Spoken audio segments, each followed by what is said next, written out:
Hello বন্ধুরা, আশা করি তোমরা সবাই খুব ভালো আছো। আমিও ভালো আছি। আমি এবার রান্নার একটা ভিডিও নিয়ে চলে আসলাম। এই দেখো, পাটা মাছ বড় বড় 4 পিস নিয়ে নিয়েছি। এটা সর্ষে পোস্ত দিয়ে করবো। মাছটা ভালো করে ধুয়ে নুন মাখিয়ে নিয়েছি। আর এই দেখো, লঙ্কা নিয়েছি আর সর্ষে আর পোস্ত লঙ্কা দুটো কমিয়ে রাখবো।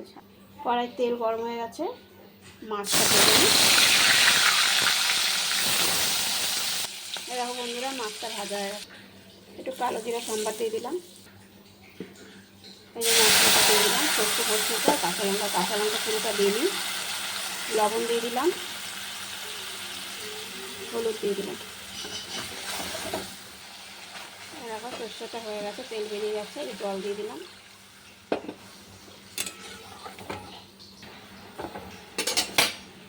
এই মাছটা দিয়ে দিলাম।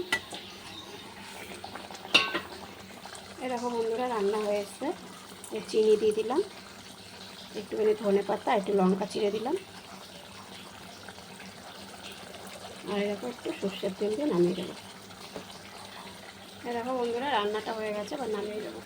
এই দেখো বন্ধুরা, রান্নাটা হয়ে গেছে। বাটা মাছের মানে পোস্ত দিয়ে আর সর্ষে দিয়ে ঝাল করলাম।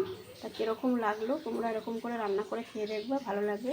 আর কীরকম লাগলো ভিডিওটা অবশ্যই কমেন্ট বক্সে জানাবে।